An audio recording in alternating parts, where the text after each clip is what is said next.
Isang magandang umaga po sa ating Panginoon, magandang umaga po sa inyo lahat. Tayo po'y tumayo para sa ating pambungad na panalangin. Sa pagkakataong ito, ating pong ituon ang ating puso't isipan sa gawain. Tayo po na. Pakila ka ba? Maraming po salamat Panginoon sa umaga kay gandang binahagi ninyo at narito po kami upang makapakinig ng iyong mga salita. Salamat po Panginoon sa inyong bugtong na anak na si Jesus. Dahil sa Kanya, naranasan namin Panginoon yung unconditional love.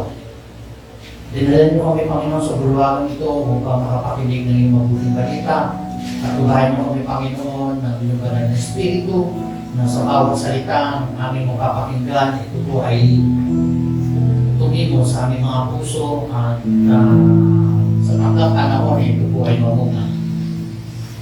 Salamat po Panginoon sa praise and worship na magbabahagi ng kanilang awitin.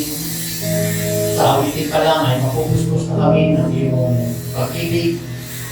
At sa magbibigay po ng iyong mensahe, gamitin niyo po siya bilang instrumento na iyong kapahayagan na titigo sa aming mga puso at mamunga sa taklang panahon. Salamat po. Natin yung dalangin ko sa pangalan ni Jesus. Amen.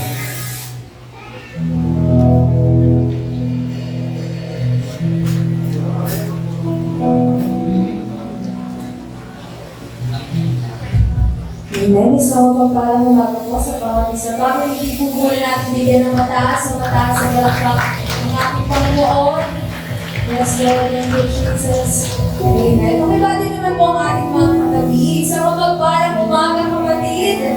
Ayan, nakasama ulit natin sila sa pagpupuri at pagsamba sa ating Panginoon. Bago po tayo magsimula, ayan niyo po basahin ko ang kanyang salita mula sa Psalms 34, verses 1 to 3. I will praise the Lord at all times. I will constantly speak His praises. I will boast only in the Lord. Let all who are helpless take heart. Come, let us tell of the Lord's greatness. Let us exalt His name together. Alam ko po na isa sa dahilan kung bakit tayo narito ay para magpuri at tumawag sa ating Panginoon. Amen? Kaya ngayong umaga wala po tayong magagawin kundi ang umawit, sumayaw, magalak sa kanyang presensya. Handa na po ba tayo magpuri sa ating Panginoon? Isang malakas ang blessing siya? Amen. Come on, church.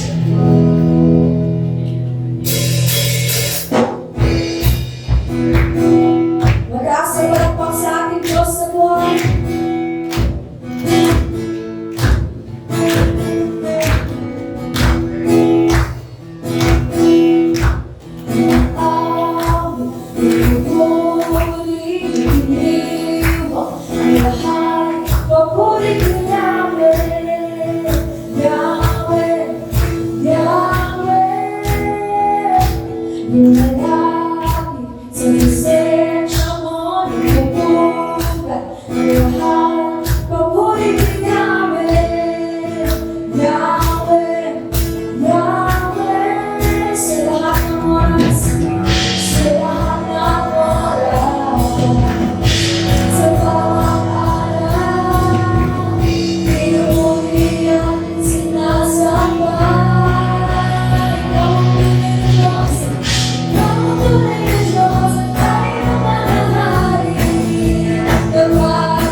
Bubuhos na Yahweh, Yahweh, sa ngalan niya may kagalingan. Yahweh, Yahweh, sa kanya ay lumabas. Yahweh, Yahweh, sisigaw mo ang kilala. Yahweh, Yahweh, nagbabay.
ating pong papurihan at sambahin ng ating Panginoon sa kanyang kabutihan, sa kanyang pagmamahal, sa kanyang awa, sa bawat sa atin.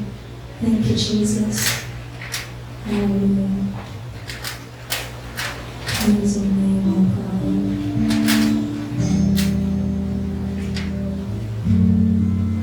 Thank you, Lord.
Sa'yo ang pag-ibig. Ako sasalamat. Ikaw ay mabuti. Ikaw ay mabuti.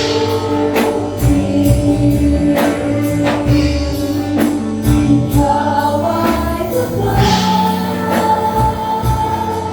Sa'yo ang pag-ibig. Sa'yo ang pag-ibig. Ako sasalamat.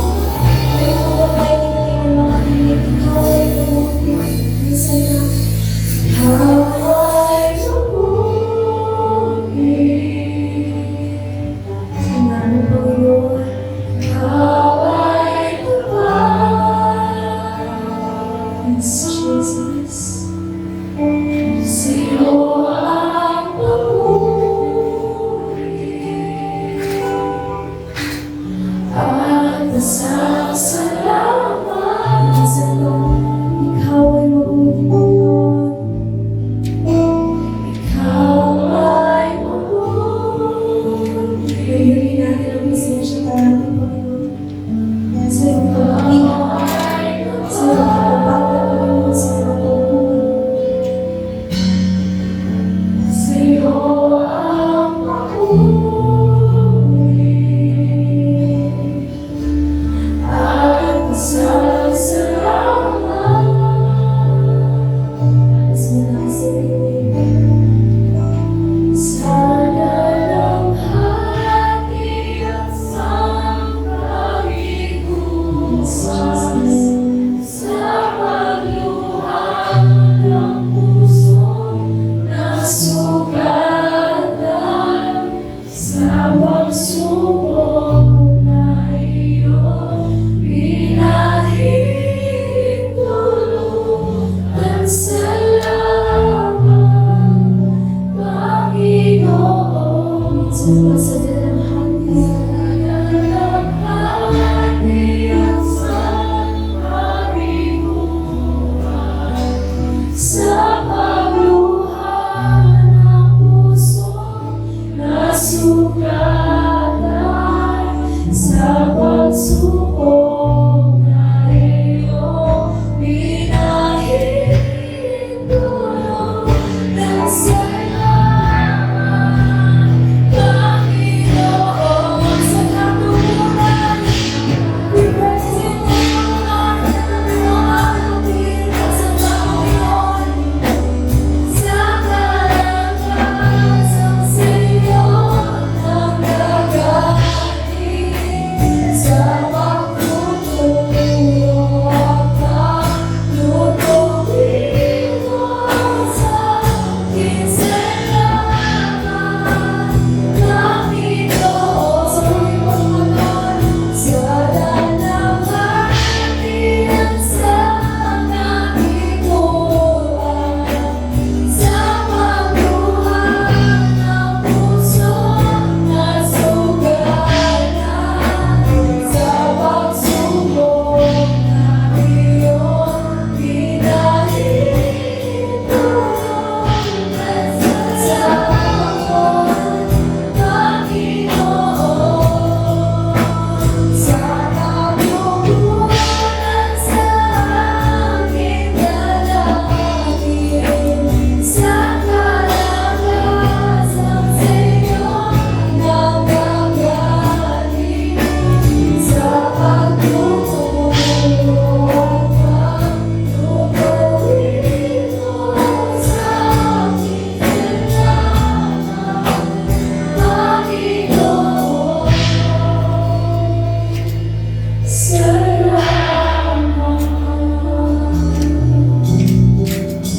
Thank you sa iyong sumunod at salamat, Panginoon. Salamat, Panginoon, sa iyong pagmamahal, sa iyong kabutihan, sa iyong katapatan, Panginoon. Kahit hindi kami deserving, Lord God, ang iyong kabutihan, Panginoon, maraming salamat. Thank you, Jesus. Thank you for your sovereign care. Lord, tagapin mo ang aming papuhit ng salamat sa iyong kataas-taas ng pangalan. Ang lahat ay magsabi ng Amen and Amen. Mataas ang palakpak sa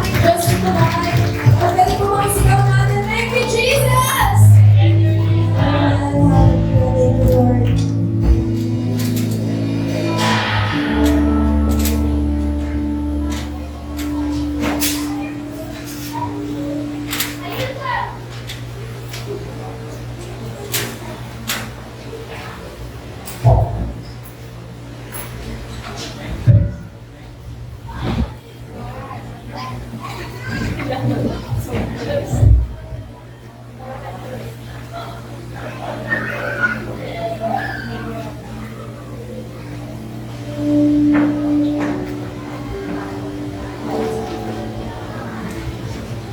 morning po. Magandang buhay. Sige po, bago po tayo mag-start, sabay-sabay po natin, declare po natin ang salita ng Diyos.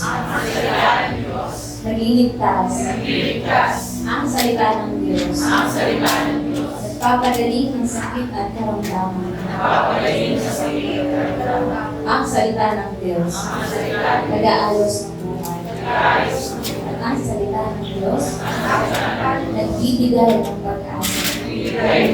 Ang salita ng Diyos. Nagpapala. Let's declare today. I receive the blessings in the Word. Again today. I receive the blessings in the Word. In Jesus' name. Amen. Salamat sa Diyos. Bago po tayo maupo o manalangin, pagkain ko lang po ang Lucas chapter 8, verse 26.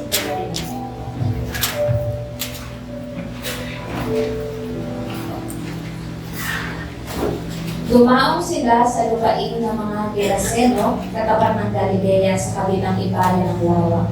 Pababa ni Jesus sa bangka, sinalubong siya ng isang lalaking taga-roon na sinasapian ng mga demonyo.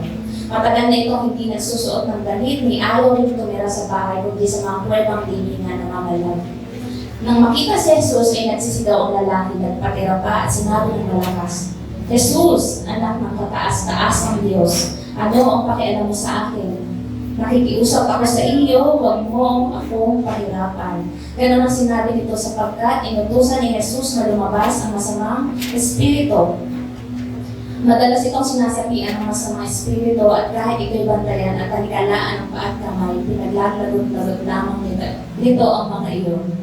Siya'y dinadala ng demonyo sa mga dibdib na poon. Verse 30, tinanong siya ni Jesus, ano ang pangalan mo? Batalyon, sagot niya, sapagkat marami ang demonyo pumasok sa kanya. Nagmakaawa kay Jesus ang mga demonyo nang huwag silang itapon sa kanilang walang hanggan. Samantalang may malaking kawan ng baboy na nagsisikain sa isang bundok na malapit doon. Nakiusap ang mga demonyo na papasumit sila sa mga yon at pinahintulutan naman sila ni Jesus. Lumabas sa tao ang mga demonyo at pumasok sa mga baboy. Ang kawan ay biglang tumakbo papunta sa bangin at tuloy-tuloy na nahulog sa lawa at nalulog. Nang makita ito ng mga tagapag-alaga ng mga baboy, tumakbo sila at ipinamalita ito sa bayan at sa mga nayon. Lumabas ang mga tao upang tingnan ang nangyari. Paglapit nila kay Jesus, nakita nila ang taong dating sinasapian ng mga demonyo. Nakaupo siya sa paanan ni Jesus, nakabalik na at matino na ang isip. Sila'y lubhang natakot, sinalaysay sa kanila ng mga nakikita kung paano gumaling ang dating sinasapian ng mga demonyo. Kaya nakiusap kay Jesus ang mga Geraseno na umalis na lamang siya sa kanilang lupain, sapagkat sila'y takot na takot. Kaya sumakay siya sa bangka at umalis sa pook na iyon. Nakiusap kay Jesus ang taong inalisan ng mga demonyo na siya isama nito. Ngunit sinabi sa kanya ni Jesus, umuwi ka na at ipamalita mo ang dakilang bagay na ginawa sa iyo ng Diyos. Umuwi na ang lalaki at pinamalita sa buong bayan ang ginawa sa kanya ni Jesus. Praise be to God for the reading of His Word. Tayo po manalangin. Sa kanya po ako. Heavenly Father, we praise you, we give you all the glory, Lord, the highest praise, Panginoon. Tunay na sa ilang o Jesus. Dapat ka lang kakilain, dapat ka lang itaas. Ikaw po ang manguna sa umagang ito. Gusto kami nagpapasalamat dahil nandito po kami magkakasama. Kasama ka namin. Pagkat sinabi sa mga salita, that 2 or 3 gathered in your name, you are there. And we believe, Lord, you are here with us. Lord, we thank you for your goodness. Thank you for the word of salvation. Thank you, Lord, for the word of assurance. Thank you, Lord, for the word of blessings. Thank you, Lord, for the word of healing. Lord, tunay nga sa'yo nanggagaling lahat ng kapayapaan, lahat ng pinagdaanan. At tuloy na po sa pamamagitan ng iba ng Espiritu kasama namin. Lord, may you grant us your precious anointing. help us, Lord, to understand. Ikaw po ang mag-usap sa puso at isipan ng bawat tao na nandito. Ikaw po ang maguna sa umaga ito. Ilihan magpako sa buong araw na ito. Ikaw lang, pangalan ko lang, Jesus, ang maitaas at wala na iba. Sa iyo po ang papuri at pinakamataas na pagsamba at pasasalamat. In Jesus Christ's name we pray. Amen and amen. Sige po, pwede na po tayo maupo.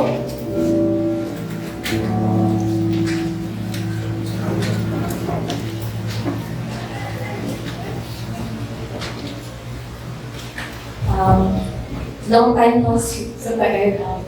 Medyo kinakabahan po ako sa totoo lang. Sa awa ng Diyos po, nakarating naman po ng maayos. At ito po, si Lord na po bahala. Ano po? So, kamusta naman po kayo? Mabuti. Thank you, Lord. So, katatapos lang po ng April at ngayon po ay buwan na po ng Mayo. Tama po ba? Hindi naman po ako nagkakamali. Bakit sobrang kinakabahan, makalimutan ko. So, lahat naman po tayo, katulad din po, kung babalikan niyo po yung binasa natin, yung lalaki pong sinasabihan ng demonyo, lahat po tayo parang katulad niya, may pinagdadaanan din minsan man. Lahat po tayo may experience sa buhay, at lahat po tayo may pagdadaanan. Dahil nabubuhay po tayo, ganyan po, tao tayo. At minsan yung experience mo na yun, either matatakot ka, or magbibigay po sa'yo ng lakas ng loob. So yan, maaari pong ilan sa atin, pwedeng may mga regrets. Sino po ba ang mga regrets din na sana hindi ko na lang ginawa yung dati? Sino po ba yung mga nagpapaisip na sana hindi ko na lang pinagdaanan yun? Or pwede ang iba po dito magsabing ang buhay nila ay malaking thank you na lang kayo. Ano po? So balikan po natin, katulad po ng lalaki ito na taga Hiraseno. Kaya po bago po natin umpisahan, dito ko po nakuha sa buhay po niya yung ating title for today, which is ang dakilang karanasan ay dakilang patotoo. Actually po, nung ginawa ko ito naka-English, kasi English po yung Bible ko, the greatest experience and pleasure, greatest testimony. Ano po? So, yun po ang pag-aaralan po natin ngayong umaga. At balikan po natin yung verse 27. Gusto ko lang pong mas maliit na po natin mapag-aaralan. Sabay-sabay po tayo mag-aaral ng salita. So, sabi po dyan, pagbaba ni Jesus sa bangka, sinalubong siya ng isang lalaking taga-roon. So, taga-Geraseno, na sinasapian ng mga demonyo. Matagal na itong nagsusuot ng damit, may ayaw rin tumira sa bahay, kundi sa mga kuwebang libingan na mamalagi. Verse 28, nang makita si Jesus, ay nagsisisigaw ang lalaki at nagpatira pa at sinabi ng malakas, Jesus, anak ng kataas-taas ng Diyos, ano ang pakialam mo sa akin? Nakikiusap ako sa iyo, huwag mo kong pahirapan. So marahil po sa atin, iba, alam na po yung story ng lalaki ito. Ilang beses ko po itong nabasa at ilang beses po akong na-amaze sa story po ng lalaki ito. Kahit hindi ko binanggit yung pangalan niya. Dahil po ang mahalaga kung anong ginawa ng Diyos. Tama po? So nabanggit nga po dito, sabi po dyan, matagal na itong hindi nagsusuot ng damit. Tapos po nagsisigaw pa siya. At nung pinabasa ko po ito, ang naalala ko po dito ay yung lasing po na walang suot na damit, walang t-shirt, tapos po parang naghahamon ng away. Nakakita na po ba kanya ganun, lalaki lasing? Tapos parang siga, ang lakas ng loob, ano po. Kasi dito ko po nakikita na parang ganun din yung sitwasyon na lalaki nito. Naalala ko po yung isang movie, kung napanood niyo po yung kay Bayani, na ang bait-bait niya sa mga kaibigan niya. Alam niyo po yun, parang siya yung pinakamabait na tao. Pero po, pag po nakakainom ng alak, nag-iiba yung ugali, nagwawala, nagiging siga. So, ano niyo po, parang kabaliktaran ng kanyang ugali. So, takot po sa kanya, yung sa story po ng kay Bayani, lahat po ng mga kaibigan niya, kamag-anak, takot po sila pag nakakainom siya. Kasi nga po, nagwawala siya, pati yung mga kaibigan niya, mga kapitbahay niya, lumalayo na po sa kanya. Kasi ganun nga po siya umasta pa po may alak. So, totoo nga po yung kasabihan na pag may alak, may lasing. Kaya sabihin mo po sa katabi mo, mag-ingat ka sa lasing. So, ano po ba? Hindi lang po yan. Sabi pa po dyan, balikan po natin verse 21. Sabi po dyan, ganoon ang sinabi nito sapagkat inutusan ni Jesus. na lumabas ang masamang espiritu. Madalas itong sinasapian ng masamang espiritu, at kahit ito'y bantayan at talikalaan, ang paa at kamay pinaglalalagot-lagot lamang ito ang mga yun. Siya ay dinadala ng demonyo sa mga liblib na pook. So ano pong sabi dyan? Kahit daw bantayan at ikadena, wala daw pong gawa. Dinadala siya sa mga ng demonyo sa mga liblib na pook. So, at nung binabasa ko po itong verse na to, ang naalala ko naman po dyan ay yung mga parang isang tao po na gala. So, ganun po pala ang tao pa po sinasaliba, nagiging gala.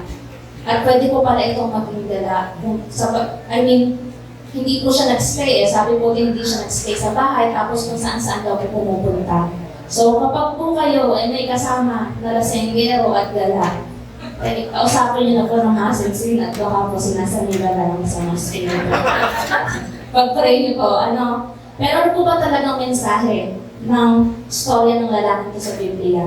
Katulad po ng Book of Lucas, ito po yung paalala sa atin. Marahil nga po ang kwento ng lalaki ito na taga-Geraseno ay nagpapaalala po sa atin ng mga pinagdadaanan po natin sa buhay. Isipin niyo po, bakit po ang daming demonyong sumapi sa lalaki ito? Hindi man po naisulat sa Biblia ang buong story ng buhay niya, pero alam mo, maraming pinagdadaanan ng tao ito. And doon po tayo minsan nakaka-relate, kahit po tayo, madami din tayo pinagdadaanan sa buhay. Hindi natin kilala ng lubos-lubos ang isa't isa, pero lahat po tayo may pinagdaanan at may pagdadaanan pa. At ang lalaki po ito naging example ng buhay ng tao nang wala pa si Jesus. Naalala ko po yung mga nagte-testify po sa amin dati na ang laging po nang sinasabi na, who am I before I met the Lord? So, ganun din po yung lalaki ko. Sino siya nung nakilala ni Jesus? Hubad po. And napansin ko po dito yung salitang hubad, which is ganun din po tayo, naging hubad din tayo sa kasalanan. Narinig niyo na po ba yung term na yung hubad sa kasalanan? Dahil lahat po tayo pinanganak ng kasalanan. At ganun din po ako, lalo na po ako. At ang iba po sa atin, marahil lahat naman po sa atin nagkakamali. Nung hindi pa po natin kilala si Jesus, sino nga po ba tayo? So, nung namumuhay pa po tayo na walang relasyon sa Kanya, ganyan din po tayo, hubad tayo sa kasalanan. Namumuhay po tayo sa takbo ng mundo, at minsan po ang nagpapalakad po talaga ng buhay natin ay tayo rin tao. Likas na po sa pagiging tao, na tayo po talaga, more on ourselves po ang focus natin. At dahil po, nung likahin po ng Diyos ang tao, kahit basahin naman po natin, di ba, simula pa po ng Bible, Genesis, di ba, si Adan at si Eva, sa Book of Genesis, nung nagsimula po nagkasala ang tao. At naging kaparusahan po nila ay kamatayan. Di ba, nandiyan na po yung tatanda at mamamatay ang tao, which is nangyayari naman po talaga sa kasalukuyan. Kaya nagkakaroon po sa atin ng salitang kasalanan. Dahil sa umpisa pa lang po ay nalilikas na tayong makasalanan. Pero katulad po ng lalaking ito, na sinanliban ng demonyo, nakilala niya po si Jesus. At sa kwento pong ito ay may tatlong aral po tayo makukuha. So, number 1, sabi po dyan, pakibasa naman po. Takot ang demonyo kay Jesus. So, yan po yung una kong napansin. Takot ang demonyo. Kung mababasa niyo po yung unang verse, anong sabi niya? Jesus, kataas ang Diyos. So, alam niyo po, kahit yung demonyo, alam niya na Diyos, kataas-taas, anak ng kataas-taas ng Diyos si Jesus. So, kung ang demonyo po ay takot sa Jesus, takot kay Jesus, saan po ba din dapat tayo matakot? Sa demonyo o kay Jesus? Kay Jesus. Ano po? So, tayo po ba ay nagsinatatakot ang ibang bagay? Bukod po kay Jesus. Huwag po kayong mag-alala. Kahit ako naman po. Number 1 po ako nakakita dyan sa takot. Kahit, alam niyo po yun, kahit na may relasyon ka na po sa Panginoon, iba pa rin. Minsan, yung daloy ng mundo, ibang epekto sa iyo. Dumating po ang sa time na meron po ang mga what if ganito, what if ganon. So, lagi po may worried na mind ako. And takot na din baka hindi makapasa sa exam. Alam niyo po, pag pumapasok ka, di ba yung mga worries mo kasi ayaw bumaksak. Meron kayong target na score sa school. And takot na baka pumapagalitan ng teacher. So, madami po akong takot nung bata po ako. And even po naman ngayon, pwedeng takot na baka kung anong mangyari sa'yo pag lumabas ka ng bahay. Or takot mag-isa. Naalala niyo po ba nung bata po tayo, minsan sasabihin ng magulang mo, sige, pumunta ka dyan, may multo dyan. alam mo, tumatak sa isipan ko yung lumaki ako, takot ako sa madilim. So every time po natutulog ako, may flash, may lampshade po laging bukas. Pero patay ang ilaw, lampshade lang na, basta may nakikita ako liwanag. So dahil hindi ko ako sanay ng matulog na walang katabi, dahil nung bata po kami, katabi ko na yung matulog magulang namin. Lagi po kami nakakasama. Siyempre, pag nagmamature ka, hindi ka naman pwede tumapili sa magulang mo. May sarili ka na, maging independent ka na. So, yun na po yung nakalakihan ko. Kailangan may bukas na ilaw. At dahil nga po minsan sa kung anong sinasabi ng tao sa atin, lumalaki po tayo na yun po yung tumatak sa isipan natin. At katulad po ng taong ito na taga-Geraseno, yung kinatatakutan niya, mas may kinatatakutan pa pala. So, yun nga po ay si Jesus. So, kung meron po tayong itinag-aalala o kinatatakutan na baka mangyari, itawag po natin sa Panginoon. Kaya po nung ako po ay nakarinig ng Word of God, nung unang beses po nakarinig ng Word of God, doon na po nabago yung pananaw ko sa buhay. And sa totoo lang po, hindi naman po agad-agad nagbago. Dumating po sa time na kasama po ang tawag po nila sa akin ay si rebuke. Alam niyo po na si rebuke. Kasi every time po may narinig ako hindi maganda, I rebuke that in Jesus' name. So ang tawag po sa akin ng mga kaibigan ko yung si rebuke. Huwag ka magsasalita na hindi maganda, rebuke and ganyan. And naalala ko nga po yung time nung dating may braces po ako. Lagi po ako napuputulan ng bakal sa dulo. And minsan po makakapa ko, wala na yung bakal. So nalulog ko na yung bakal. And ilang beses po nangyari sa akin. Yung first time po na nangyari sa akin yun, natakot po ako kasi naisip ko baka pumasok sa dugo mo or sa puso mo. Alam niyo po yung dami kong iisip. So dumating po sa point na nag-chat po ako sa dentist ko. Sabi ko, paano yan? Nalulo ko yung bakal. Ano pong mangyayari sa akin? Sabi ng dentist sa akin, Ma'am, okay lang po yan. -1 year lang naman. Sabi ko, ano po? So sabi ko, I rebuke you in Jesus' name. So nagulat po yung dentist sa akin. Sabi ko, Ma'am, joke lang po. Okay lang po yan. Basta wala naman po kayo nararamdaman. So nahiya po ako kasi lagi po ako mag-review. Kahit po siya. Which is, alam niyo po yung praning? Ayan, naging praning po ako sa nangyayari sa akin. Kahit na may Jesus na, napapraning pa rin po. Nagiging kabado pa din po. And naging malala po sa akin yun. Kasi po, sa halip po na manalangin ako, sa halip ng paniwalaan ko yung salita ng Diyos, review na lang po ako ng review. And alam niyo po yung, lagi mo na lang iisipin na baka mangyari sa iyo yun kasi ayaw mo po eh. Dahil naalala ko po, ito nga po, sa Kawikaan. Sabi ko sa Kawikaan, chapter 18, verse 20 to 21. Basahin po natin, sabi po dyan, ano mang sabihin ng tao ay kanyang pananagutan, ayon sa kanyang salita siya'y gagantimpalaan. Ang buhay at kamatayan ay sa tila na kasalalay makikinabang ng bunga nito, ang dito ay nagmamahal. So, nung nabasa ko po yan, tumatak po sa isipan ko na ang voice po talaga ng tao powerful. It can declare blessings or curse. Ano po, kasi nababasa natin sa Bible, di ba, yung may nag-bless, which is yung mga Israelita, di ba, pinangkali ng kalaban nila na i-curse sila, pero hindi naman po nangyari sa awa ng Diyos. So, pwede po maging positive, pwede rin maging negative. So, ayun po yung tumatak sa isipan ko. Hindi po pala magandang magsalita ng hindi maganda at baka nga daw po mangyari. So, pag nakarinig po ako, nag-review ako at ayaw ko pong mangyari sa akin. But then again, minsan, iniiwasan ko, minsan, bumubulong na lang ako kahit hindi na lang. Kasi minsan nakaka-offend po yung tao. Alam niyo po yung nag-review po yung tao. Madalas ganyan po ako sa bahay kahit po mga mamit dati. Ganyan po sa akin pag nire-review ko po. Kasi na-review dati Jesus name, napapasobra ako. Pero wala naman akong ginagawang pagbabago sa buhay ko. So sabi ng nanay ko, review ka ng review, hindi ka na magbabago. So alam niyo po yun, tumatak din po sa isipan ko. And yung akin pong paniniwala na punta po sa mali. So, but then again, sabi nga po sa Mateo, kung babalikan niyo po yung mga story sa Bible, which is sabi nga po ni Jesus, kung naaalala niyo po or nabasa niyo po yung part na, alam niyo po yung puno ng igos, yung kung saan po sabi ni Jesus, ang punong ito ay manunuyo. I mean, sabi niya po, ay hindi na mamumunga. Yun po pala sinabi niya. And nangyari po yun. Which is ganun po ka-powerful ang voice. Ang words ng tao. Kaya minsan, isa, alam niyo, nahihirapan ako mag-Tagalog. Sabi po, daw po, maging aware or careful daw po tayo sa sasabihin natin sa ibang tao.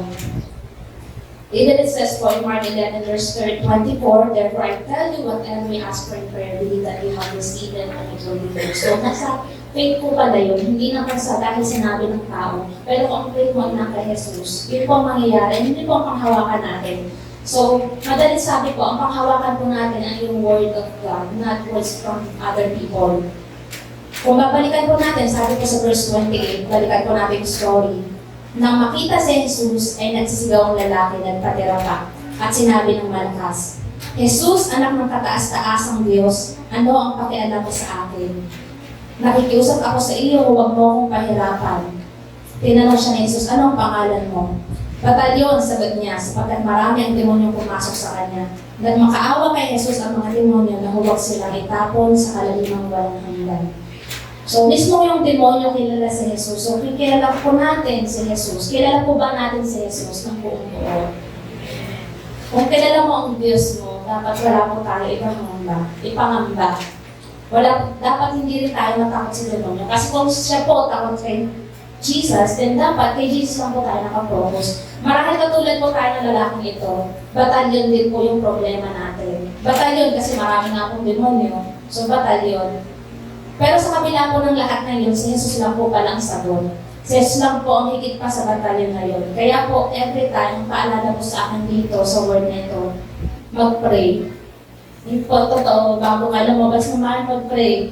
Kasi hindi mo talaga alam, ang spirito, ng evil spirit po, or ang demonyo po, nagpapalaboy-laboy doon po yan. Kumbaga, naghahanap din niya ng kanyang biktima. Even John 10:10, di ba? The enemy comes to steal, kill, and destroy. But then Jesus said, I have come so you may have life and have it to the full. So, sinasabi po sa Biblia na kahit ang demonyo po, yun po talaga hangarin niya. Kaya po, ang panalangin po natin, yung pagtawag sa Panginoong Jesus. Kasi kung ang demonyo takot kay Jesus, kilala mo ang contact mo, kundi si Jesus Christ. So makipag-usap po tayo araw-araw. Every time na pagising sa umaga, sino po ba una natin hinahanap, di ba? Nagpe-pray po ba tayo? Hinagising ako, thank you Lord. So kung ano man po yung kinatatakot mo, huwag po tayo matakot. Even po ano sinasabi ng ibang tao sa'yo, Lord, sabi po ng kaklase ko, ganito daw po ako. Pero sabi sa salita mo, anak mo ako. Amen? So, kung ano man po kinatatakot mo, huwag po kayong matakot. Ang dapat po tayo magkaroon takot ay sa Panginoong Diyos. Even it says in His Word that the beginning of wisdom is the fear of God or fear of the Lord. So, nandun po yung wisdom from the Lord. Basta kay Lord ka may takot. Kasi kung ang demonyo po ay takot kay Jesus, dapat po, bakit tayo matatakot sa mga batalyon ng problema? Demonyo lang din naman po ang nagkagalawa niya. Minsan, cause din po ng mga kasalanan o pagkakamali natin. So may consequences minsan dahil po sa atin din naman, tayo din naman may kasalanan. Minsan sinisisi na lang natin yung demonyo kasi dinajustify natin yung mga ginawa natin. But then again, Jesus is the answer. Pakisabi po sa katabi mo. Si Jesus. Sige, Jesus is the answer. Sabihin niyo rin po sa katabi niyo, kay Lord tayo kumapit. Kay Lord tayo kumapit. Kasi kay Lord takot ang demonyo. Kay Lord takot ang demonyo. So, number 2. Pasok po tayo sa number 2. Sabi po dyan, kaya kang iligtas ng Panginoon. Minsan, ang laki po ng epekto ng problema sa atin. Ano po? Katulad po ng lalaki to, sabi nga po, hindi binanggit sa story yung buhay niya. But then, marami pong demonyo ang nasa katawan niya. So, iba po ang epekto ng problema. Pero pag po nagkakaproblema tayo minsan, pati tao po sa paligid natin na apektuhan. Di ba, magkasakit ka lang, apektado pamilya mo. Alam din nila, pag nagkakaproblema ka, di ba, minsan di ka lumalabas ng kwarto. Alam niyo po yun, hindi natin namamalaya. Pati yung paligid, tao po sa paligid natin na apektuhan po ng problema na yun. Iba po pala ang nagiging epekto. Naalala ko po nung nag-share ko si Pastor Josh na sa Kalakada dati, nang about po sa stress, na kahit po sino ay tinatamaan nito. At tinamaan din po ako noon. Naalala ko po nung ako po nasa kalagayan din. Dumaan din po ako sa matinding stress. At nalaman ko po yan nung nagpa-check up ako dahil doon po na-start lumabaw yung, hindi naman po lumabaw ang mata ko, nagkagarado ang mata ko. Kasi nga po computer yung trabaho ko yun.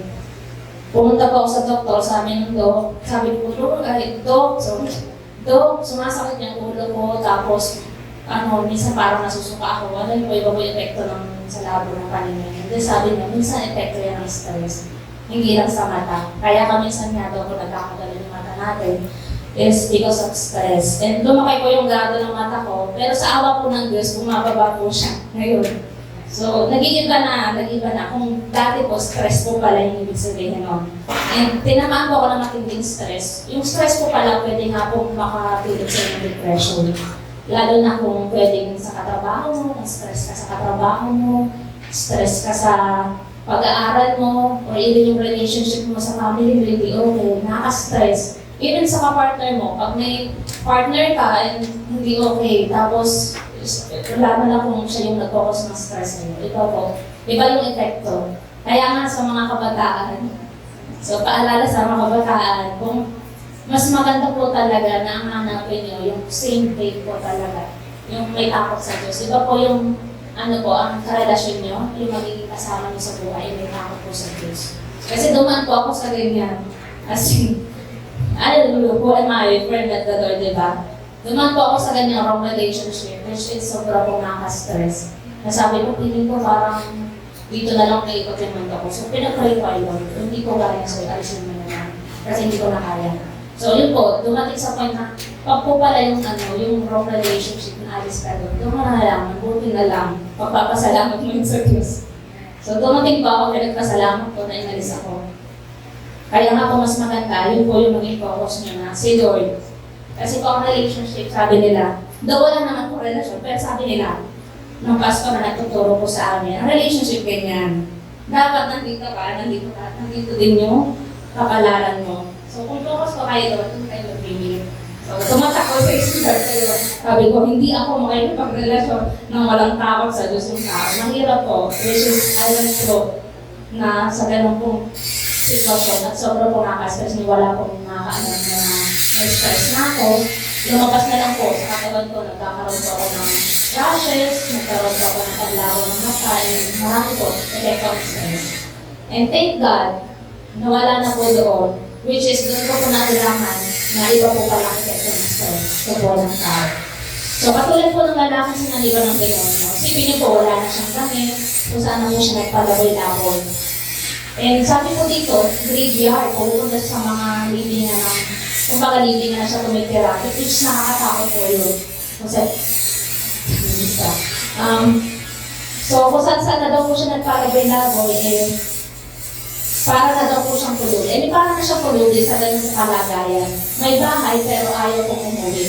Ang laki ng epekto sa kanya ng batalyon. Pero ano po nangyari after magpag-usap ni Jesus sa kanya? So balikan po natin yung Lucas 8, verse 32 to 33. Sabi po dyan, samantala may malaking kawan ng baboy na nagsisikain sa isang bundok na malapit doon. Nakiusap ang mga demonyo na papasukin sila sa mga iyon at pinahintulutan naman sila ni Jesus. Lumabas sa tao ang mga demonyo at pumasok sa mga baboy. Ang kawan ay biglang tumakbo papunta sa bangin at tuloy-tuloy na nahulog sa lawa at nalunod. At binanggit pa po sa verse 35, lumabas ang mga tao upang tingnan ang nangyari. Paglapit nila kay Jesus, nakita nila ang taong dating sinasapian ng mga demonyo. Nakaupo siya sa paanan ni Jesus, nakadamit na at matino na ang isip. Sila'y lubhang natakot. So ano po nangyari sa batalyon ngayon, sa batalyon ng demonyo? Nalunod po, nalunod po sila at nagkaroon po ng transformation sa buhay po ng lalaki ito. Kung noon po, hindi pa niya nakikilala si Jesus, walang damit, pero napalaya na siya sa mga demonyo yun. At naging matino na ang kanyang isip at nakausap na po siya ng damit. So katulad po ng lalaki ito, kaya din po tayong bihis ng Panginoon. Si Jesus lamang po, siya ang kaya magpalaya po sa atin, katulad ng ginawa mo sa demonyo. Kung ano man pong problema mo sa buhay, kung ano man yung pinagdadaanan mo, which is si Jesus po ang sagot. Pero hindi po, sino po ba ang demonyo ng buhay natin? Sa tingin niyo, mayroon po ba kayong demonyo sa buhay? Hindi po asawa o kapatid. Iba po usapan ko yun. Pero kung di ang problema po natin, katulad ng bayarin sa school, lalo na kung estudyante ka, that time, nung pumapasok ko, ayoko magtabagsak kasi mahal ng tuition fee ko dati. Lalo ko sa computer ko, mahal ko ng binabayaran, so sabi ko, di ako na magtabagsak. So sa awa ko ng Diyos, hindi naman nagtabagsak. And ang dami pong problema. Pagdating ng college, ano naman po problema mo pag nakapagtapos ka ng college? Nahanap ka ng trabaho, which is ang hirap din po pag first timer, no? Nahanap ka, mag-apply ka, so hirap. Kailangan mo talaga tuloy pa rin po after ng stress mo sa school, stress naman sa paghahanap ng trabaho. So ang dami pong pagsubok sa mga magulang dyan, ano po bang nagiging problema? Di ba yung bayarin sa bahay? Ayan, nandiyan na po pag dumadami anak, dumadami din po yung bayarin. So, ang dami pong batal yun sa buhay natin. Kaya sabihin po, ay yung pakisabi po sa katabi mo, or kulbitin niyo po ang katabi niyo. Sabihin niyo po, lilinisan ka ng Panginoon. Huwag kang susuko. Amen? Magkaroon ka lang ng relasyon kay Jesus, tapos yung katalin na yan. Kaya nga po, yun po yung number 2 natin, which is kaya kang iligtas ng Panginoon. Kaya pong baguhin ng Diyos ang sitwasyon mo. So, lunod po yan kay Jesus. Matatapos din po yan. Gaano po kahirap ang problema sa buhay. Lahat naman po tayo dumadaan dyan. It will all come to pass. And maliit man po o malaki, problema. Problema pa din, pero tapos yan kay Jesus. Pagdadaanan mo lang yan. Sabi nga po, para ka lang daw po nasa loob ng tunnel. Madilim, but then at the end of the tunnel, may liwanag, which is Jesus Christ. Amen? So, dadako po tayo sa point number 3, or sa lesson number 3, which is, ano pong sabi dyan? Nagpatotoo sila. Ano po ibig sabihin nun? Nag-testify sila. Ano po? Testimony. So kung tayo po ay may nararanasan sa buhay, minsan ang sarap po ikwento, ano? Lalo na po kung bagay na hindi mo inaakala. Yung hindi mo sukat akalain na mangyayari sa'yo. Ano po ba yung ikinamamalita natin sa ibang tao? Problema po ba yan? Kung hindi problema, pwedeng chismis. Ano po? Masarap magkwentuhan ng ganyan, lalo na kung matagal kayo hindi nagkikita ng kaibigan mo. Kung hindi problema nga po, so ano po yung ikinikwento natin sa ibang tao? Lalo na po kung magkwentu po tayo, pwedeng fake news eh. Ano po, sa totoo lang po, nung isang araw, nalala ko po ang mami, nagpunta po ng market. Tapos sabi daw, patay na daw siya. Ano yun? Sino artista to? Tawa po ako ng tawa, hindi pa naman patay yun ah. Pero pinag-usapan daw po sa palengke na patay na daw itong artistang to, si ganito. So, ang dami po kumakalat na fake news, even sa Kalaka, ano. So, maabot po kahit sa lugar. And marami pong nasira ang buhay sa fake news, sa totoo lang po. Even sa Facebook, kung pupunta ka sa social media, ang dami kumakalat. Minsan magugulat na lang tayo na ikwento natin sa iba, pero hindi pala totoo. And minsan yung post po na nakikita natin sa mga social media, hindi naman po legit. Wala naman pong patunay, nabasa lang natin. Pero bakit po ang galing paniwalaan minsan? Kasi nakikita mo, nababasa mo. But then again, ang totoong legit nasa Bible. Yung po ang totoong legit. Siya lang naman po eh. Amen? Si Jesus ang totoong legit. Ang patotoo tungkol sa kanya, yun po ang totoo. And nakasulat po sa salita ng Diyos, lahat po ng miracles na ginawa ni Jesus. Even po yung mga disciples na sinasabi na hindi po lahat na isulat daw ng miracle na ginawa niya. So, ganun po kadami ang miracle na ginawa ng Panginoon. Kaya basahin po natin ang ating Biblia. Nabubuksan po ba natin to? So, malalaman niyo daw po pag nagbabasa ang tao ng Biblia, makikita niyo po sa itsura ng Bible niya. Pag daw po sira-sira na po. Pag daw bagong-bago pa at magagong-gagong pa. May sapat-sapat pa. Yung parang hindi na nabubuksan, nagdikit na yung page. So, doon daw po malalaman, ay, nagbabasa, ay, hindi nagbabasa. And naalala ko po yung kay Pastor Joshua, naiwan niya yung Bible niya, kulit na po yung harap. So, na kay Ate Chen, naiwan po ni Pastor yung Bible niya sa amin. And sasabihin ko, uy, talagang babad na ba si Pastor Joshua? Yung harapan ng Bible sira na, pero ginagamit pa din. So, iba po yung nababasa natin ng Bible. Nandyan po yung ating sinasabi nga po natin na personal, yung devotion po. Iba po yung revelation na galing sa Kanya kaysa naging naririnig. Yes, nakikinig tayo ng mga Bible study, nakikinig tayo ng lesson dito every Sunday. Pero iba po yung makareceive ng personal revelation from God. Nangungusap po ang Diyos. Even na nagsimula po ang Kalaka, yung blessing sa Kalaka, may word po na nireveal dyan si Lord, which is ito, nasa devotion. And Mangyayari po ang plano. Basta focus ka po sa word. Amen? Wait lang po, nawala ako. So, sabi po, ngayon po, sabi po sa verse 34, balikan natin. Sabi po dyan, na makita ito ng mga tagapag-alaga ng mga baboy, tumakbo sila at ipinamalita ito sa bayan, sa mga nayon. Sabi naman po sa verse 36 to 39, isinalaysay sa kanila ng mga nakakita kung paano gumaling ang dating sinasapian ng mga demonyo. Kaya nakiusap kay Jesus ang mga Geraseno na umalis na lamang siya sa kanilang lupain sapagkat sila'y takot na takot. Kaya sumakay siya sa bangka at umalis sa pook na iyon. Nakiusap kay Jesus ang taong inalisan ng mga demonyo na siya'y sisama nito. Ngunit, sinabi sa kanya ni Jesus, umuwi ka na at ipamalita mo ang dakilang bagay na ginawa sa iyo ng Diyos. Umuwi na ang lalaki at ipinamalita sa buong bayan ang ginawa sa kanya ni Jesus. So, doon po na ko yung title po ng word today, dakilang bagay na ginawa sa iyo ng Diyos ay dakilang patotoo. So, ano nga po bang nangyari sa kanya? Dito confirm, na-experience po ng lalaking sinasabihan yung complete transformation. Kung dati po siyang hubad at walang damit, nagkaroon na po siya. Nagbago na po lahat na yan, nabilisan na siya. So, tayo lang din, yung dating hubad sa kasalanan ngayon, bilisan na tayo ng Panginoon ng kanyang kalinisan. Dati po tayong gusgusin, yung ating spirit po, gusgusin po ang tawag ko nung wala pang Jesus. Pero, nung si Jesus po dumating, neat and tidy, So, yun po yung transformation sa buhay ng lalaking ito. At naging reaction po niya, sinabi niya sa Panginoon, Lord, isama mo na lang ako. Kasi ganun tayo, di ba? Lalo kung on fire ka, which is, gusto mo talaga si Lord na lang kasi alam mo na doon yung peace of mind mo yun. But then, ano sabi po ng Panginoon sa kanya? Ano po sinabi ni Jesus sa kanya? Umuwi po siya at ipamalita ang dakilang ginawa ng Panginoong Diyos. Which is sinabi po dyan. So, yung great things na ginawa sa atin ng Panginoon, great testimony po yung buhay natin na ma-share po natin sa ibang tao. At yung mga tao po na nakakita nun, nung nakita nila yung pagbabago sa buhay po ng tao to, ano po nag-reaction nila? Di ba may iba natakot? So, ganun din po, pwede sa atin pag nag-share tayo ng Word of God sa ibang tao, pwede pong yung iba, mawirdohan sa'yo. Just na-experience ko po yan. Nag-try pa ako dati, yung kaibigan ko, sige, i-win ko to idol.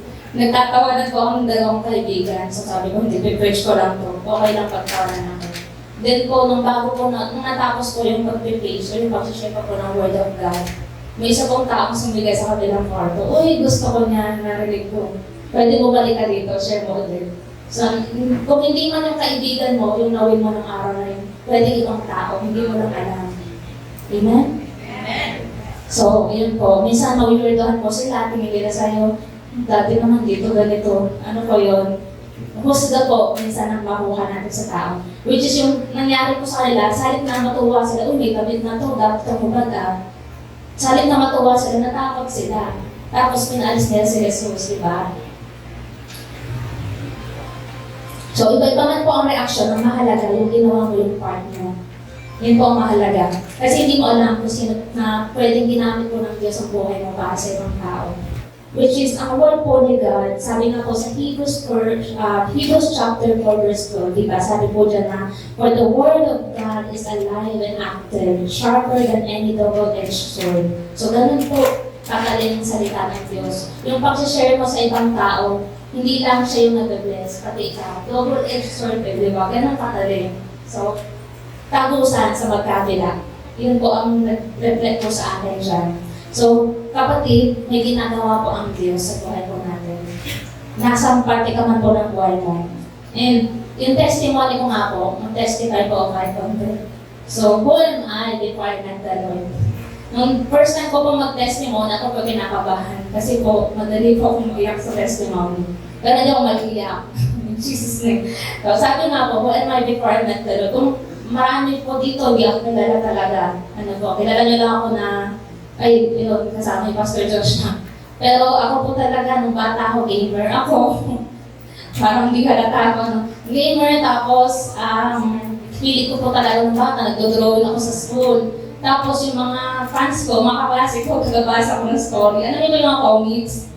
Ayan, naging ganyan po ako. Kasi po, ang epekto po sa akin ng bata, dahil yung computer, iba-iba po ang nakikita ng mga anime, di ba, ganyan. So iba po sa akin ang epekto ng image. Nagkaroon po ako ng wild imagination, which is nakakagawa ko ng iba't ibang story.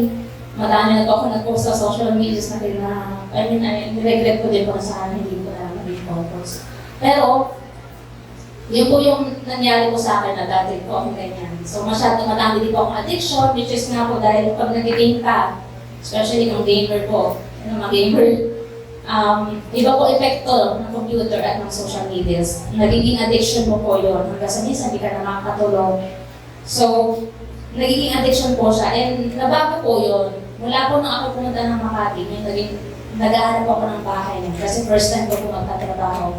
Nag-aanap ako ng bahay na matutuluyan. Meron pong mag-asawa na may-ari po ng isang building na may iba't ibang unit.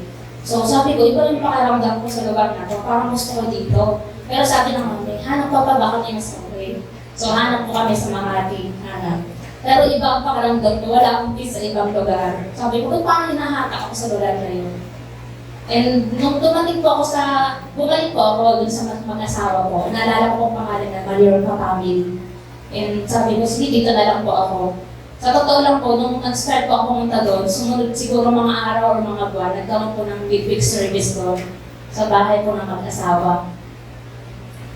At sa totoo lang po, ilang beses po ako in-invite, sabi, uy, attend ka sa amin. Yung midweek service kasi every Wednesday, may worship service sila ng hapon. So, pinawag po siyang midweek service. And hindi po ako makawala, lagi po ako na-invite. Kasi po yung unit ko na tinitilidan ko, paglabas ko po ng bahay, nasa garahe po yun.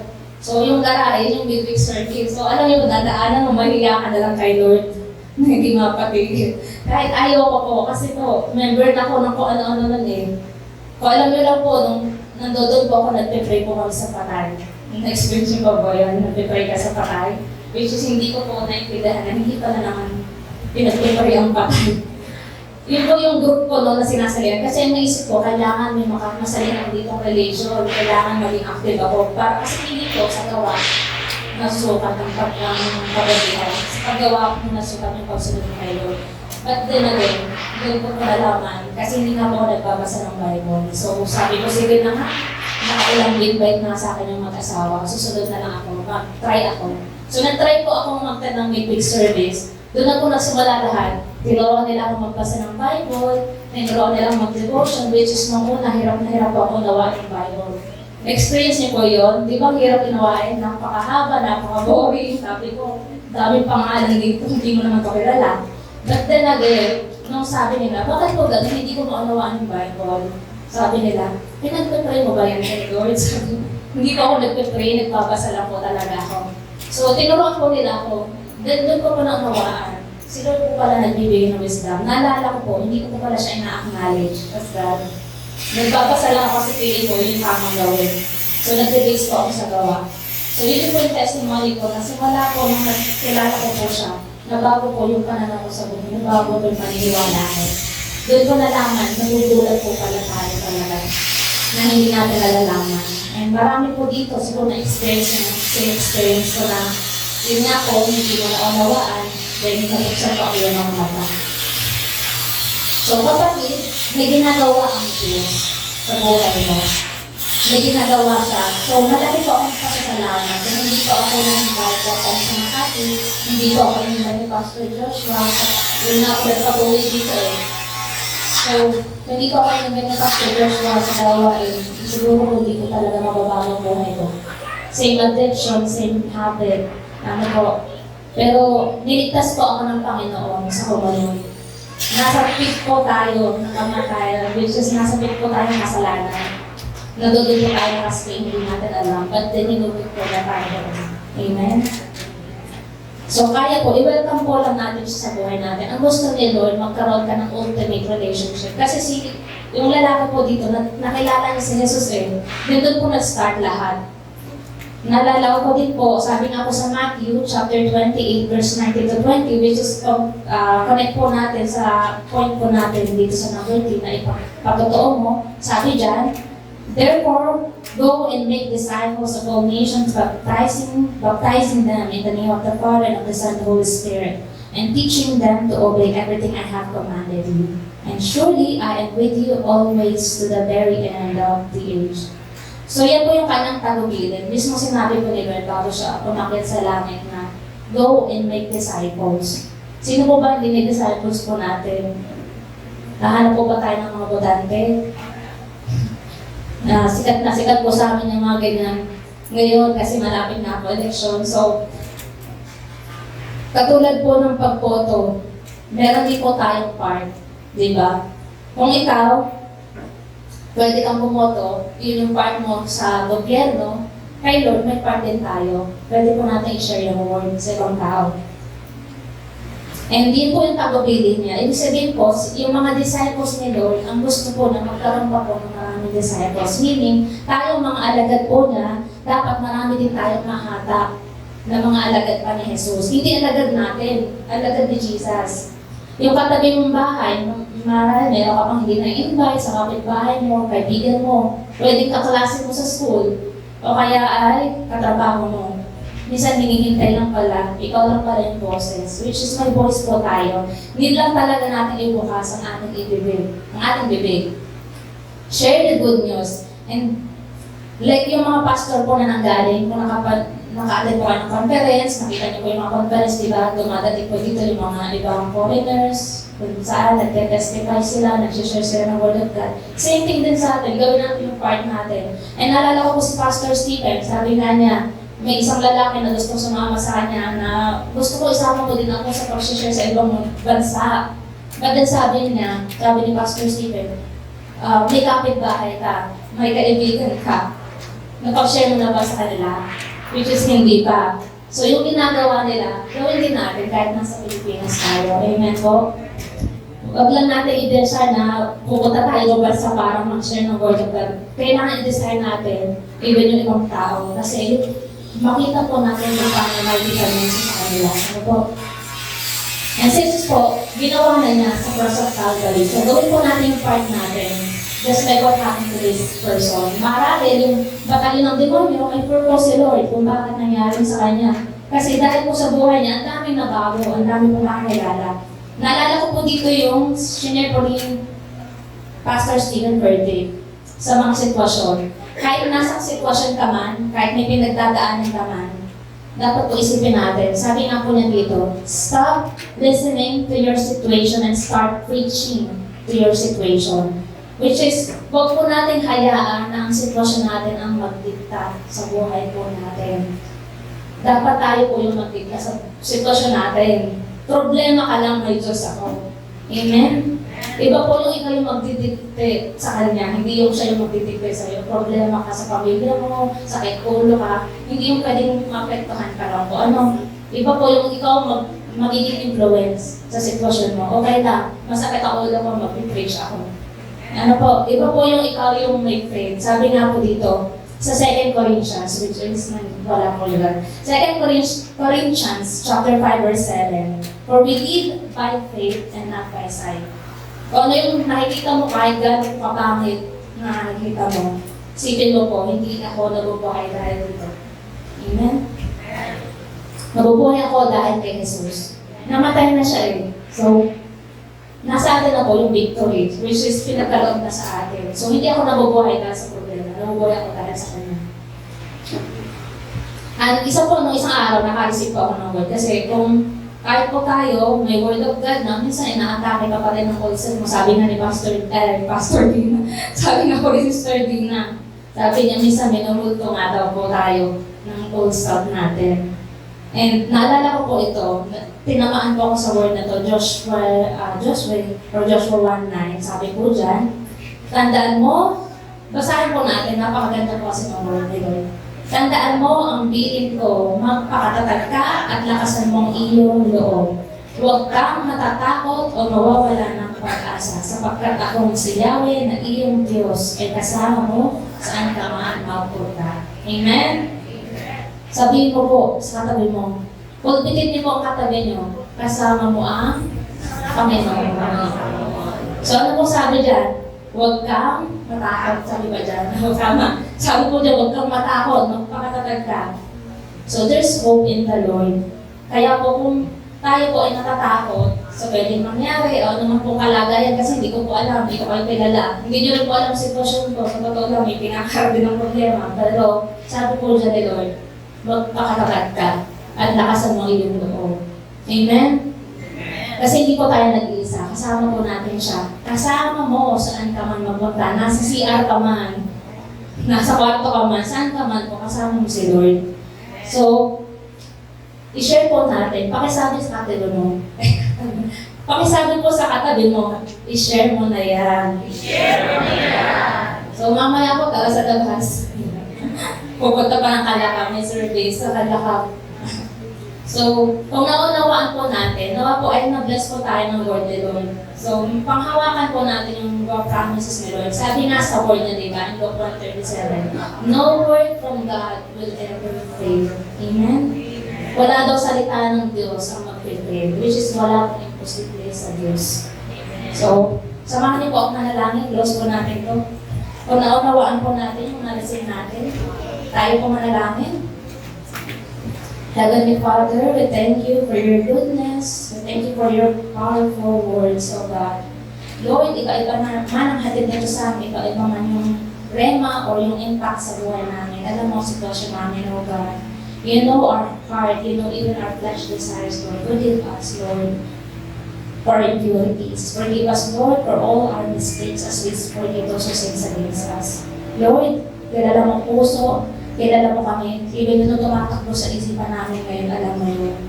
Higit pa sa pagkakilala namin sa aming sarili, Lord, you know us better than us, Lord. You know us better than we do, Lord. And we thank you, Father, for your goodness. We thank you for what you did at the cross of Calvary.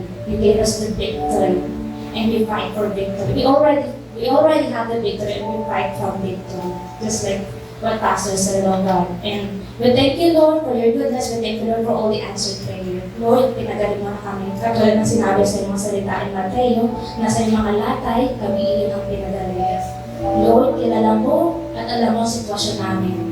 Alam mo ang aming pinagdadaanan higit pa sa pagkakakala namin. Ikaw po ang may alam ng future, for you hold the future. Just like what it says in Jeremiah 29:11. You know the future for us, O God. Lord, ikaw na pong bahala sa bawat isang narito sa aking mga kapatid, Lord. My brethren, so God, in Christ. May you bless them, Lord. May you, O God, forgive them as well. Forgive us, Lord, for everything that we have done, Lord. You are the same God yesterday, today, and tomorrow. And we know, Lord, you are forgiving God. You are merciful, God. And we thank you for everything that you have done. Maging dala po namin sa buong buhay namin. Maisya po namin sa ibang tao. Gamitin mo ang boses namin, Lord. Pagkat ang buhay pinagkalog mo, yun po ang victory na pinagkalog mo sa amin. Salamat po sa iyong mga salita. Ikaw po ang magbigay ng revelation, ikaw po ang magbigay ng pagkakaunawa sa amin, and even ng miracle sa buhay ng bawat isa. Salamat po, Panginoon. Sa iyo lang po ang aming pagpuli. Pasasalamat po ang buhay habang buhay. Lord, we cherish, O God, everything that you have done at the cross. All praise to you in Jesus' name we pray. Amen. Amen.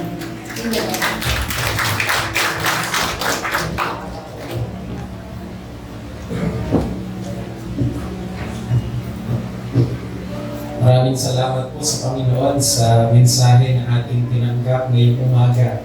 Kayo po ba ay napagpala? Yes! Pakaganda po nung pinag-aralan natin na bahagi ng gospel sa salita ng Diyos sa Biblia. Pinapakita po nung kwento na ating pinag-aralan, yun pong kahigitan o supremacy ni Jesus sa evil forces. Kaya, alam nyo, ngayon buhay po tayo sa panahon na parang puro bad news, manood ka ng balita, puro awayan sa mundo ng politika, may mga aksidente, may mga sakuna. Let us be reminded that Jesus came to defeat the works of the enemy, the devil. And there will come a time na ito pong mundong ito ay mare-restore sa kanyang original na design. And that will be completed sa ikalawang pagbabalik ng ating Panginoon.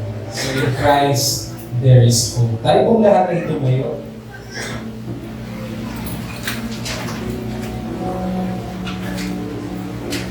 At ihanda po natin yung mga tinapay at inumin na ating tinanggap.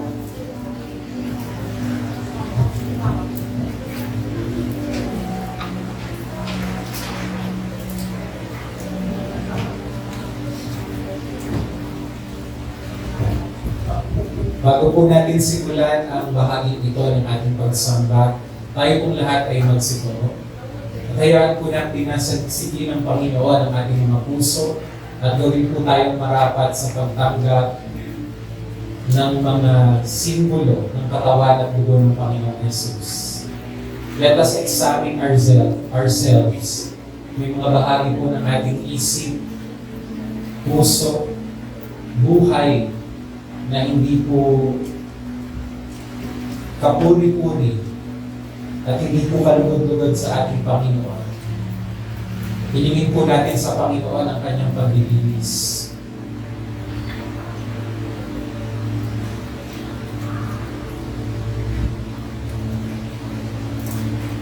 Panginoon, pinagpapasalamat po namin ang katotohanan na meron po kaming katiyakan ng kapatawaran.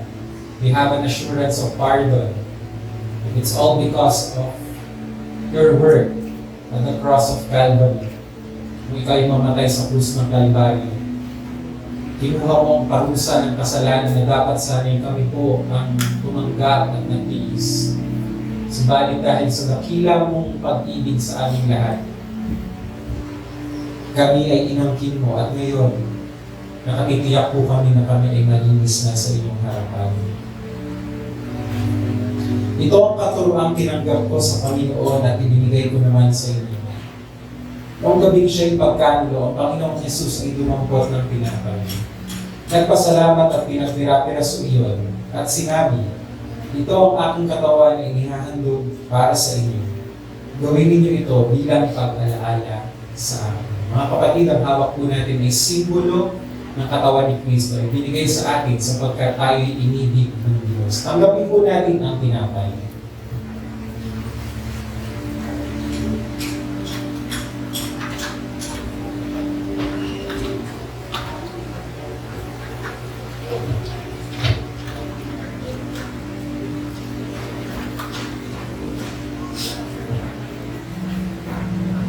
Matapos maghapunan, dumampot din siya ng kopa at sinabi, ang kopang ito ay ang bagong tipan ng Diyos na pinagtitibay ng aking dugo. Tuwing iinumin ninyo ito, gawin ninyo bilang pag-alaala sa akin. Sapagkat tuwing kakain kayo ng tinapay nito at iinom sa kopang ito, ipinapahayag ninyo ang kamatayan ng Panginoon hanggang sa kanyang muling pagbabalik. Mga kapatid, ang hawak po natin inumin ay paalala sa ating lahat na ang dugo ni Kristo naghugas sa lahat po ng ating mga pagkakasama. Tanggapin po natin ang may pasasalamat ang inumin.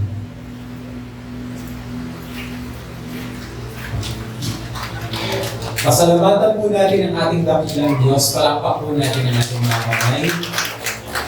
Tatawagin po po ang ating MC sa pagpapatuloy po ng ating gawain.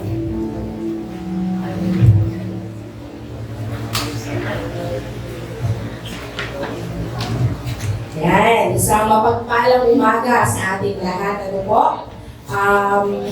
Sabi nga po, no, kahit gaano kalaki ang batalyon ng ating buhay, huwag po tayong matatakot. Kapagkat ang hawakan po natin ang salita ng ating Panginoon Diyos, at alam naman po natin na all things will be okay because of Jesus. Okay po ba? Amen. So ngayon po, samahan niyo po ako sa ating covenant. Lagay po natin ang ating kanang kamay sa ating dibdib at sabay-sabay po natin magkiti ng ating covenant sa pagbilang ko po ng 3. 1, 2, 3. Kami ay nagpasya. Kami ay nagpasyang magmahalan bilang magkakapatid. Ang isa ay para sa lahat, ang lahat ay para sa isa. Ang lakas ng isa ay lakas ng lahat, ang kahinaan ng isa ay kahinaan ng lahat. Kami ay nagpasyang magtulungan sa hirap at ginhawa. Ang bawat isa ay bulan namin ng lakas. Kami ay nagpasyang sama-samang lumago bilang mga anak ng Diyos. Sa pangalan ni Jesus, Amen. Thank you, Lord. Yan, maaari na po tayong maupo. Tanong ko lang po, meron po ba dito sa atin na first time po naka-attend ng ating gawain ngayong araw? So, siguro po wala, no? So, proceed na po tayo sa ating mga announcement. Okay. Basic Theology, tuwing Tuesday po ito, 5:30 p.m. to 7:30 p.m. Ang lahat po ay iniimbitahan. Okay po. Ayan, Blessing Children Ministry, tuwing linggo po ito. Sa ganap na alas 9 hanggang alas 11 din po ito na umaga. Ito po ay open sa lahat ng ages 3 to 12. So yung mga mami na may kasama mga chikiting, maaari po natin i-endorse sa children's school po. And for sure, mas marami pong matututunan ng ating mga bata doon. Okay, weekly youth fellowship. Every Saturday po ito, 5 to 7 p.m. via Zoom po yan. Okay? Hello. Ayan. Prayer hour. Every Friday po ito, tuwing 5:30 p.m. to 7 p.m. po. Ayan. Sunday worship services po. Lagi po natin tandaan, may dalawa po tayo fellowship. Morning po, 9 to 11 a.m. At sa gabi po, 7 to 8:30 p.m. So wala po tayo pwedeng itahilan. Kung hindi po tayo naka-attend sa morning, meron pong panggabi. Okay po. Ayan. Kanina po nabanggit sa teaching yung midweek service, no? So tayo dito sa blessing, meron din po tayo yan. Yan po yung home prayer meeting for your family. So kung malamang po ang pamilya nyo nito, pwede po kayo tumingin sa FB group page. Nandiyan po yung guidelines. Blessing in the Word community po. Okay. Praise and worship team is need of instrumentalists, keyboardists, bassists, lead, guitarists, and drummer. So kung kayo po ay interesado, kunyari lamang po na i-approach nyo po yung nandun sa registration table. Wag kung may talent po kayo, wag po kayong mahiya na gamitin natin ito para sa ating Panginoon Diyos. Okay. Here. The sovereign. Okay. Meron po tayo, ito yung magandang na inaantay natin, nalalapit na po yung ating 22 anniversary po ng ating church, which is ito po ay gaganapin sa June 8, 2025 at PICC, sa ganda pong alas 4 hanggang alas 7 ng gabi. So ito po ay nakaka-excite, tunay na nakakapanabig po dahil ang ating guest speaker ay walang iba po kundi si Bishop Noel Pantoja. At syempre po, sasamahan po ito ng isang napakagaling at nakakapuspos ang ating walang iba kundi ang guest speaker leaders natin po, guest worship leader po na walang iba kundi si Sister Edith Mendoza. So ang lahat po ay inaanyayahan sa darating na June 8, 2025 at PICC po. Salamat po. At ngayon po, tawagin po natin yung sa giving po, si Sister Baby po.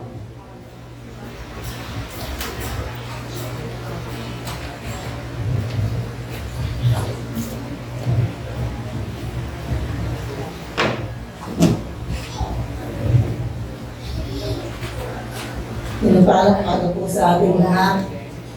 Napakaganda po ng mensahe ni Sister Char kanina.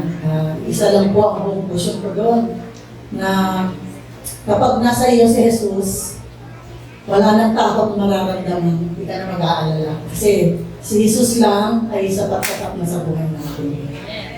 Ang napili ko po na verse sa giving ngayon ay sa unang Korinto 10:31. Kung ano man ang iyong ginagawa, kumakain o umiinom, gawin mo ito para sa karangalan ng Diyos. Ito yung naisip ko kasi ang pagbibigay ko, isa po ito sa magandang gawain para maparangalan ng ating Panginoon. Ngayon, kapag tayo po ba ay nagbibigay, ano po ba ang nasa isip natin? Ano po ba ang layunin natin? Sigurado po ba tayong si Lord ang ating napaparangalan? Siguro kung minsan, kung sabihin natin ang ating iniisip, ako ganun din po ako noon, Kasi, di ba, laging nakagawin na natin sa church na nagbibigay. Kaya parang sumusunod ka na lang sa amos. Pero sa tagalan pala, nauunawaan mo ang tunay na kahulugan ng pagbibigay. Bakit nga ba tayo nandito sa mundo? Bakit tayo piniligat? Bakit nga tayo binibiyayaan? Ito po ay hindi tungkol sa atin. Tungkol po ito sa Diyos. Lahat na nangyayari sa atin, lahat ng ginagawa natin, para sa Diyos po ito. Ito po ang purpose kaya tayo pinanganak dito sa mundo. Kaya kapag tayo nagbibigay, siguraduhin po natin na si God ang ating iniisip. Kasi marami na po mga verses na nakita natin na ito po parang warning po ito na hindi lahat ng binibigay natin tinatanggap niya. Diba? Maraming example yan. Okay. Cain at Abel. Yun dun sa biyudang nagkaloob at yung mayaman na nagkaloob. At yun din po ang tax collector at yung mahirap. Makikita natin palagi ang tinatanggap ni God ay yung may pagpakumbaba. At kung yung layunin niya ay para kay God, hindi sa sarili niya. Kaya kapag tayo nagbibigay, lagi po natin tatandaan. Kaya tayo binibiyayaan ni God para po sa kanya ito, hindi po para ito sa atin. Kaya hawakan na po natin ating mga kaloob para po natin ipangalanan. Kaya ang Diyos namin magpangyari sa lahat. Maraming salamat po na palagi niyo kami binibiyayaan. Wala kayong sawa ng pagtulong sa amin.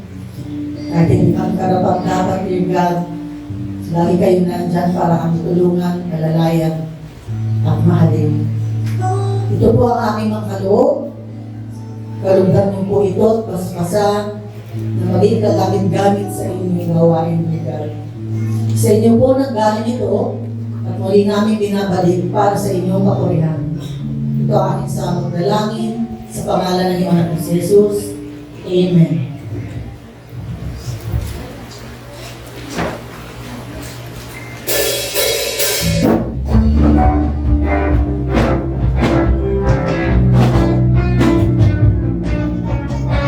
Magsiting po ang bawat.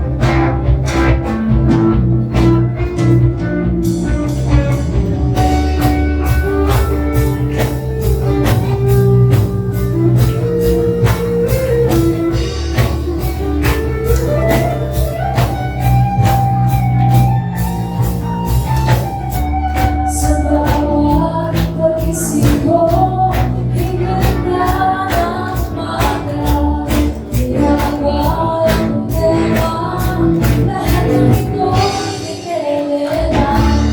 Kasama-sama ng gabi, ikaw pa rin sa aking gabi. Sa bawat oras, pinakasan, pag-ibig mo walang hanggan. Oh, Jesus, sinagyan mo, nagmumulay ang buhay ko. Buhay ka, walang halaga. Hindi dahil sa'yo, ngayon ay maligaya. Ako'y naapit ng laos na dilim. Sa'yo ay walang marinig. Buhay ko at ito at parang ito. Puso ko'y laging sa'yo. Puso ko'y laging sa'yo. Puso ko'y laging sa'yo.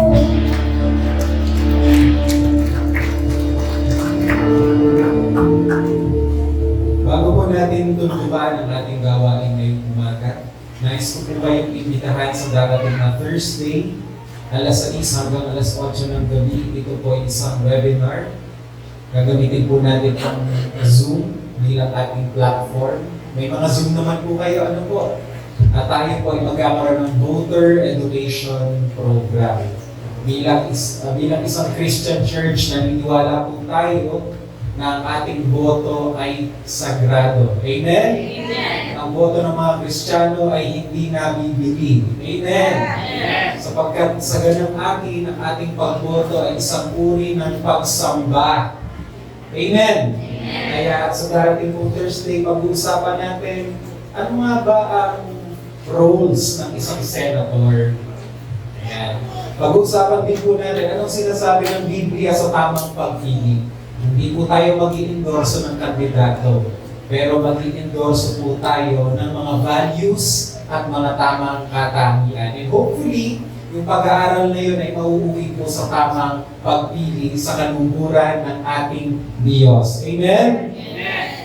Praise God. Now, before we end this service, can you please grab a partner?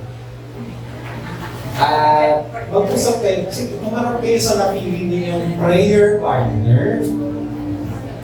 At mag-usap kayo, ano yung dapat ipag-pray ngayon sa Pilipinas? Palagay ko po ang ating bansa ay talagang nangangailangan ng prayer. Lalo ngayon napaparating po ang halalan. Pag-usapan ninyo sandali at manalangin po kayo para sa ating bayan. Sige po, simulan na po natin. Let us all intercede for our beloved country.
Ngayon naman po, ipanalangin naman ninyo ang inyong napiling prayer partner. Kayo po ay magsakita ng magagandang bagay sa kanya through prayer. Pag-pray natin ang kanyang kalusugan, ang kanyang pamilya, ang kanyang trabaho. Begin to pray right now.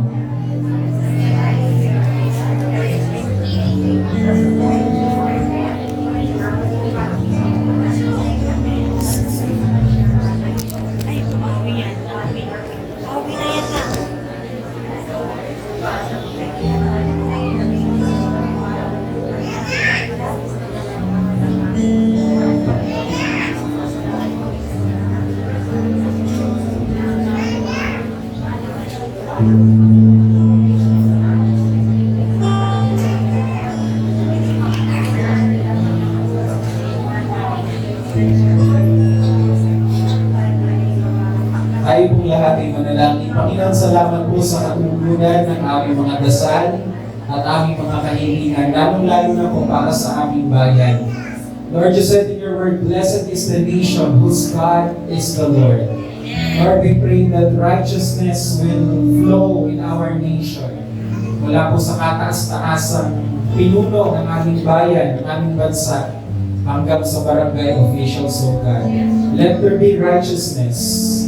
Let this be a nation whose God is the Lord. May the love of the Father, the grace of the Lord Jesus, and the fellowship of the Spirit be with us all. In Jesus' name we pray. Amen and amen. See you next Sunday. God bless you.